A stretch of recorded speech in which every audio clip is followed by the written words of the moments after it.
It is my favorite time of the week. The Naked Scientist, Dr. Chris Smith, answers your questions, science and natural history related.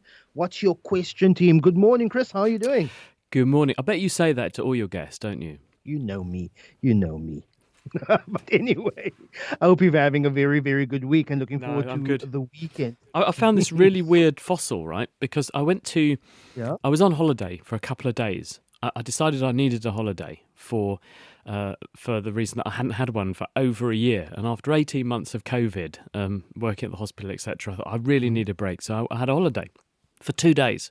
And I went to the Jurassic Coast, Lyme Regis, down on the south coast of England. This extraordinary place where on the beach there are huge stones with fossils a foot across of ammonites and things like that. It's the sort of geek's charm dream place. You know, it's the kind of place I have kind of dreams about. And I always wanted to go back there because I've been there a few times. I took my children. And so they were sort of scurrying around looking at the ammonites and so on. And I found this weird, innocuous looking rock jammed down between two rocks. And no one can identify what this is for me. And so maybe if there are some geologists familiar with the sort of geology at Lyme Regis, which is, it's just, 160 million year old rocks-ish, thereabouts, there is this bizarre thing. It's about cricket ball sized. It's hard. Obviously, it's a lump of rock, but it's almost as though it's lots of little balls which are all stuck together. It looks like a whelk egg case that's been fossilised, but the little balls are much bigger than you get in a whelk egg case. They're each about 10 millimetres across, these little spherules, these round balls that are almost concreted all together in this blob. And I would love to know what this is, because I can't find any pictures of exactly what this is.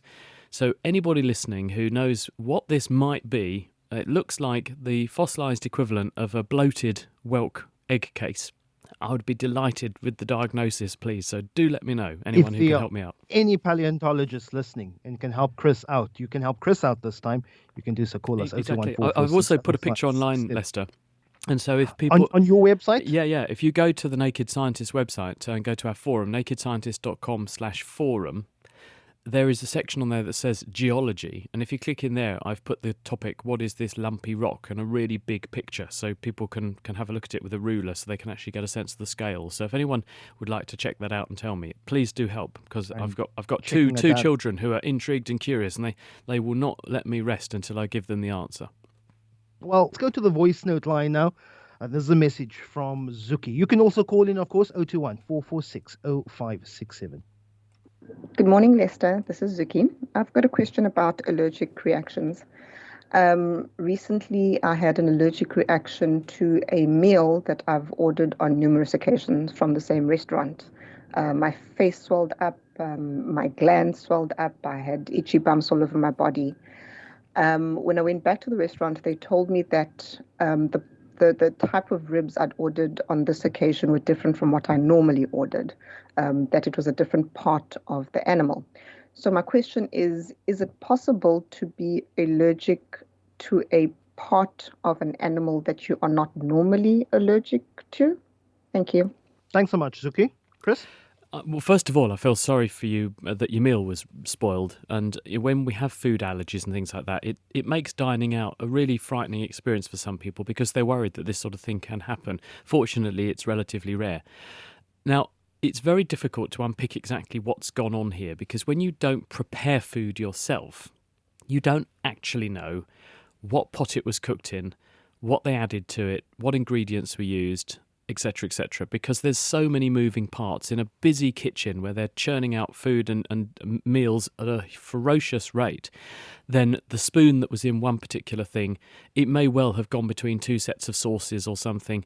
And so the number of possibilities here is enormous.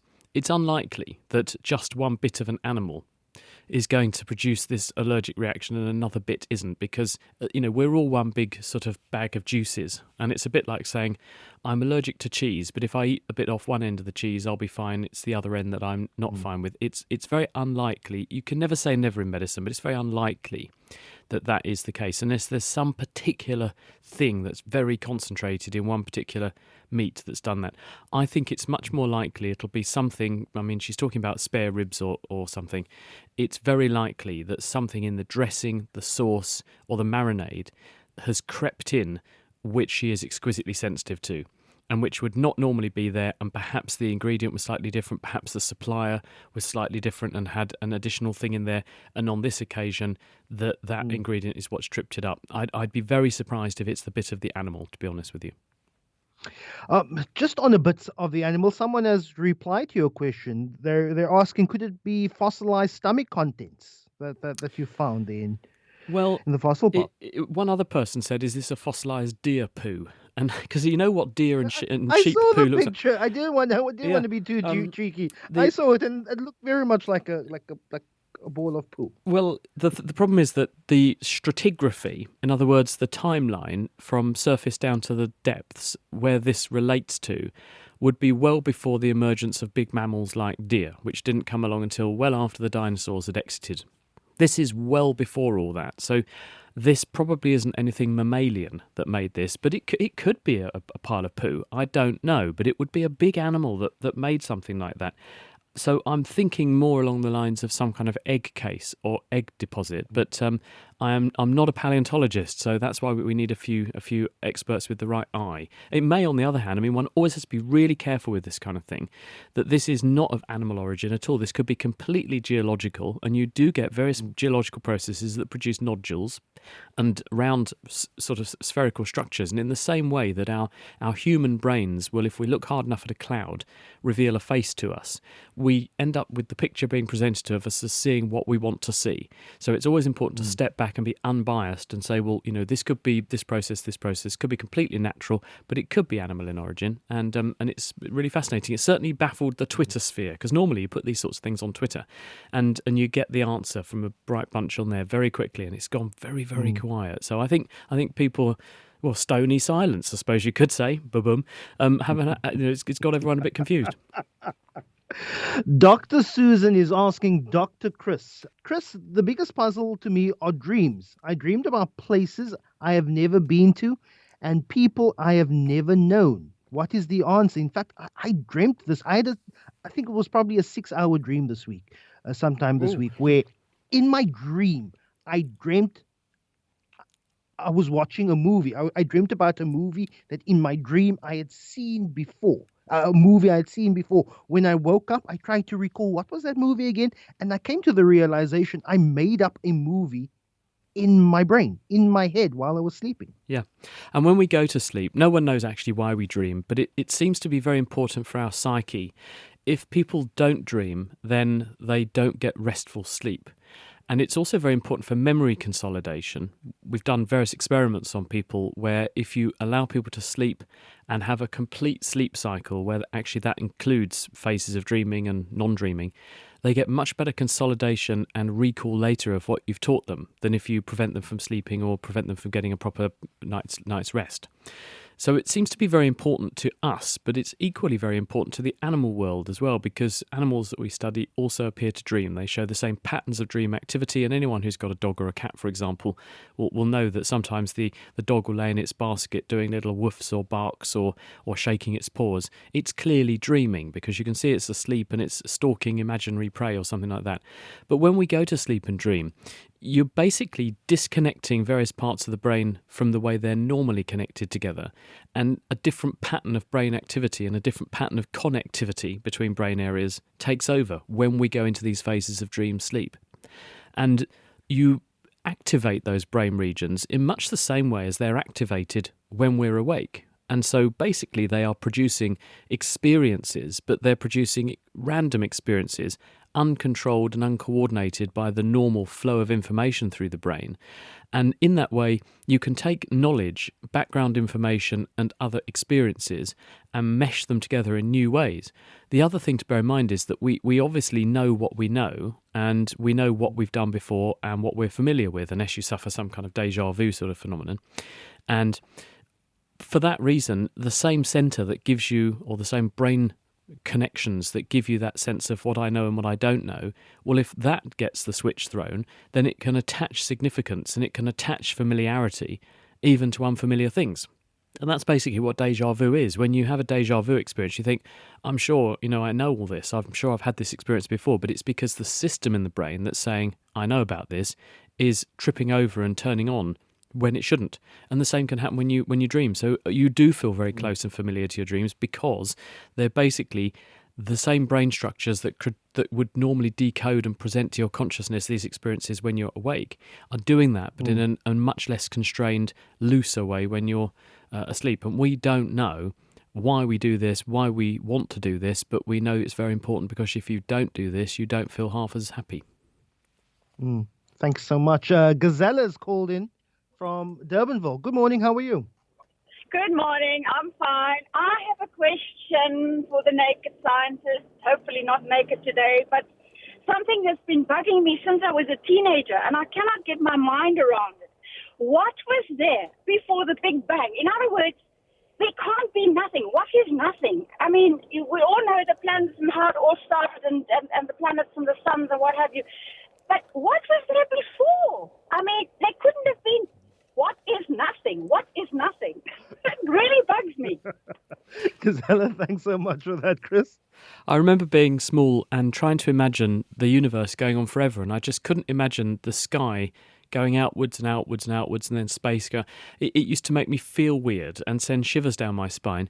Similarly, it's impossible for us as humans that have evolved to live on a three-dimensional planet that we do, constrained by time and space and the various rules of physics and gravity that confine our lives here. It's very hard to imagine, well, how can nothing have existed? What we tend to argue is that this universe began with the Big Bang about 13.8 billion years ago. The universe is everything, and therefore the universe got created 13.8 billion years ago, and it came from this infinitesimally small but very energetic thing, which was the Big Bang. And everything's been growing since then. But when you then say, well, hang on a minute, if it's growing into something, isn't it? So is it inside something? And it's impossible to not see the universe as a box inside a box, and then another box around that box. And it boggles your mind because we have not evolved a brain that can cope with that, because we don't live in a world where that's normally presented to us. And it takes a very deep thinker and a very special brain to be able to comprehend this kind of thing. And the answer is, we don't know. We don't know what predated the Big Bang. We cannot tell. It was impossible to go there, and it's very hard to unpick information that tells us anything about that era or that epoch, because, of course, if nothing existed, it leaves behind no footprints. We have got back pretty close to the Big Bang by looking back in space, and you can do this because there are various footprints, and some people say echoes of the Big Bang written into the fabric of what's bombarding us from space in terms of things like the cosmic background, microwave background. And the various signals that are in there can enable us to predict some of the early phases of the Big Bang and get back quite close to the beginning, but we can't go back beyond a certain point because there was nothing. And so that's where we are into the realms of theory, and that's where the theoreticians come in, and they come up with ideas and proposals and experiments that we could do to test them, and then the physicists come in and make those experiments happen and push back the frontiers of knowledge, but it's a slow process. Thanks so much. Andre in Darling, how are you doing? I'm fine, Lester. Thank you. What's your question? My question is related to the lady who phoned in regarding the allergic reaction. My question is, in wine, the most common allergic reaction that people get is a headache. Well, apart from having too much alcohol, sometimes people will have 1 or 2 glasses of wine and they will have a headache in the morning. And a lot of people attribute it to the sulfur in the wine, but the sulfur is regulated. So my question is it not the histamines that you find in all organic matter, which is obviously in grapes and in grape juice, eventually in wine as well, that actually causes the allergic reaction, which in most cases is a headache, but also other symptoms. Thanks so much, Andre. Chris, I have plenty of friends who are unfortunately allergic to sparkling wine, champagne, brut cava, whatever you want to call it. It's very unfortunate for them. But it's quite often I find in my particular circle of people actually being allergic to wine, but they forge forward. Well, wine is a very complex bag of chemicals, and the chemistry is more complicated than just the things that went into the wine, because when you make wine, you start with grape juice, assuming you're making that sort of wine, and you then put this into a fermentation process with microorganisms. And so that means the chemicals that were in the wine to start, the grape juice to start with, are then modified. They react together. They go through the metabolic pathways in the microorganisms. That produces another slew of chemicals, which then themselves all react and change and evolve and change into new chemicals. And that's actually part of the art of good winemaking, that you have this complex chemistry that doesn't stop. It will continue to evolve in the bottle over time. And that's why some wines are best drunk young. Some wines have a really good bottle age. Some only come into their own after years in the bottle. And it's that evolving chemistry. So it's much more complicated than just there's something in the grapes that causes it, although that can happen in some people. It's rare, but it can happen. But a headache in response to wine is often not an allergic reaction. There are, because of all these complex chemicals in the wine, there are possible side reactions that happen in a person. When you drink or put any food into your body, the first thing it does is visit the microbes that are in your gut, and they get rid of quite a few toxins and things like that. But then the chemicals are absorbed into the bloodstream, and they first go to your liver. And the liver has the first dibs into metabolizing what's in the wine, and then the stuff flows around the rest of your body. And in some people, they have very, very good liver systems that are excellent at degrading a range of different nasty things in the food we eat. And if the liver wasn't doing that, you'd be really ill really quickly, because it would throw your biochemistry way off. In some people, though, they're not so good at degrading all the chemicals that are in there. And as a result, the levels of certain chemicals build up in the blood to higher levels in some individuals than other individuals. And if they build up in the blood to higher levels, they can then go into your tissues. And in the tissues, many of these chemicals can be pro-inflammatory. And one of the best ones that's good at making you inflamed is the breakdown product of ethanol. When you metabolize ethanol, you turn it into a chemical called acetaldehyde. And acetaldehyde is pretty similar chemically to formalin that we fix dead bodies with. And so you're basically fixing your body, including fixing your brain. And as a result, this causes tissue damage, it causes inflammation, and it's the inflammation that causes hangover symptoms of achiness, lethargy, muzzy-mindedness, and a headache. And that's why actually anti-inflammatories often taken before you get the really bad headache. So some people will, if they've had a bit of a, and they know they've overdone it a bit, they may well pop a few pills, a couple of paracetamol or an aspirin or two, not on an empty stomach, of course, before they nod off, because that way the inflammation is limited and they won't have such a bad headache in the morning. Trevor, before I get you in Cork Bay, and in South Africa, we have something that's known as the groen ambulance, the green ambulance. It's a drink, a cream soda drink. It's green, it's sweet, it's fizzy, and I swear it has helped me in the past, Chris. Well, we actually did a piece on The Naked Scientists about 2 or 3 years ago, where we tested out a recipe generated by researchers in India for the best hangover cure. And what they did was to test a whole raft of different fruit juices, because some fruit juices contain various amounts of antioxidants. And they came up with, based on their biochemical knowledge of what was in the fruit juices, what should be the best way to mitigate against a hangover by causing an anti-inflammatory, but also competing with the metabolic pathways that make the bad stuff, like acetaldehyde. And we tested it. It was a very unscientific experiment, because we basically got a biochemist at Cambridge University who also likes a lot of wine, and he turned up after a boozy party. His statement was, "I don't feel fresh."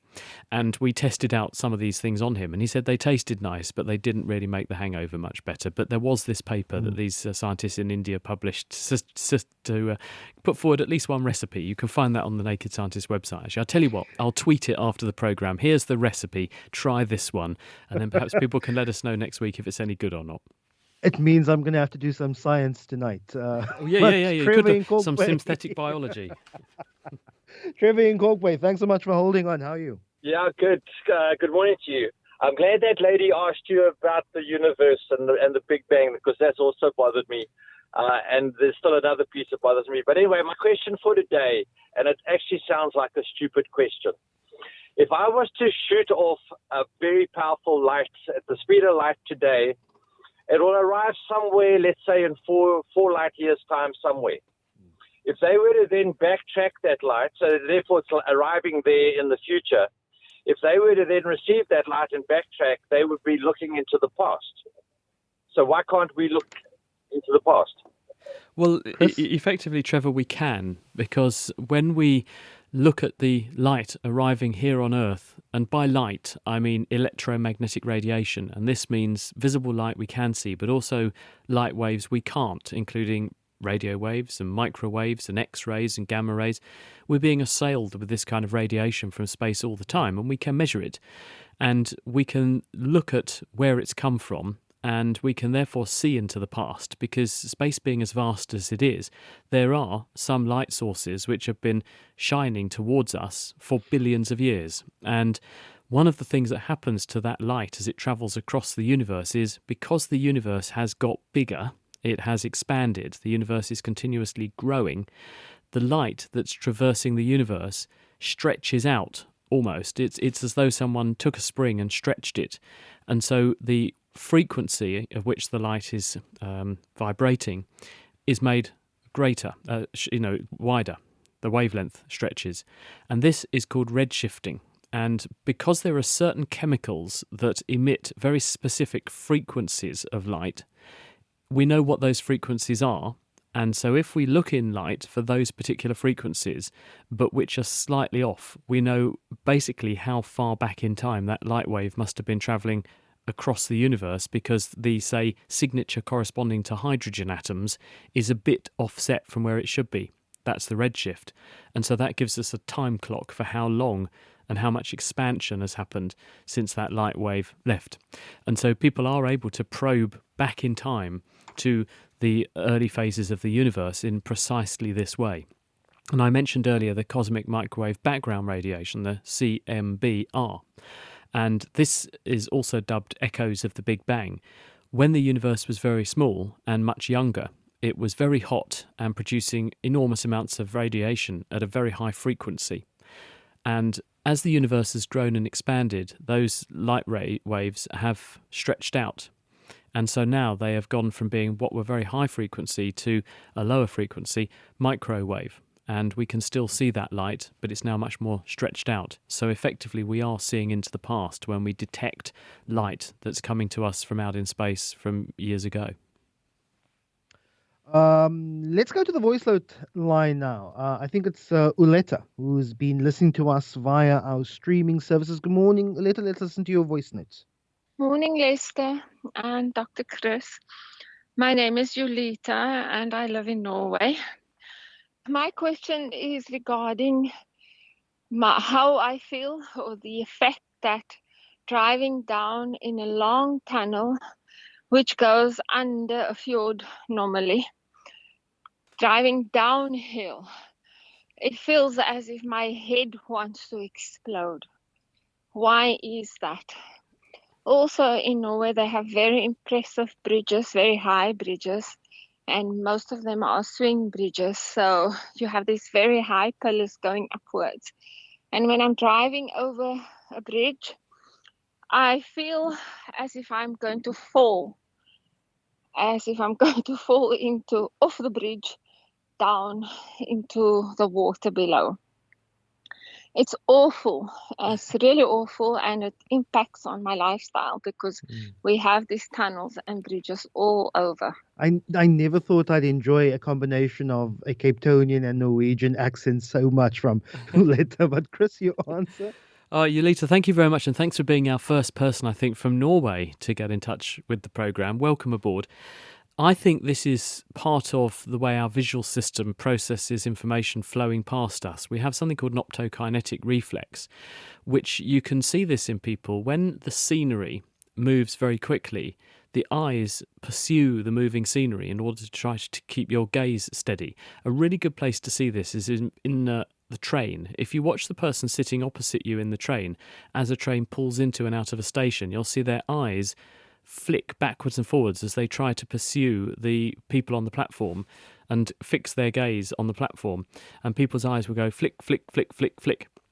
And it's a reflex built into our nervous system so that we can maintain steady state vision. So when we're looking at things, despite the fact that we're moving or they're moving, we can pursue objects and keep a clear image being formed. Now, when you're driving along through, say, a tunnel, you've got lots of objects streaking past your vision in your periphery very fast at a regular rate, and your eyes will try to pursue this. But of course, you've got two eyes pointing forwards. It's happening on both sides of you. So it will give you the sensation that you're falling or moving in some way. And the visual system isn't just connected to eye movements. It's also, there are nerve tracks that run down your spinal cord, which are connected to your postural muscles so that you can balance your body as well. And so it can, in some people, create quite a disturbing sensation that you're falling or that you need to make corrections with your muscles in order not to move, not to fall over and to stand up straight. And I think the tunnel is doing that, and so are the bridge pillars that she's talking about. As you drive across these bridges with them fleeting past your peripheral vision, you are fooling your system into thinking you are falling or that you're moving in some bizarre way that it needs to correct for. And as a result, it can make you feel quite giddy and dizzy. And that's it for The Naked Scientist this week. Unfortunately, in order to get on air, you need to call on early in the half hour. We'll do this again next week. But Chris, we may have a bit of a surprise for you. We're in discussion with a school just to get a few youngsters on the line to have kids ask you some questions next week. And we're hoping to confirm that early next week. We will be in touch. Dr. Well, Chris I hope Smith, I can The answer Naked them. Scientist. I'm sure you can. Also, some suggestions. Some people saying it looks like your fossil looks like a truffle. Other people saying it's a rock to them. But hopefully, we've tweeted that picture, retweeted your post. Hopefully, we'll uncover that mystery. Let's get an answer before the end of the day. Excellent. He's back with us next week.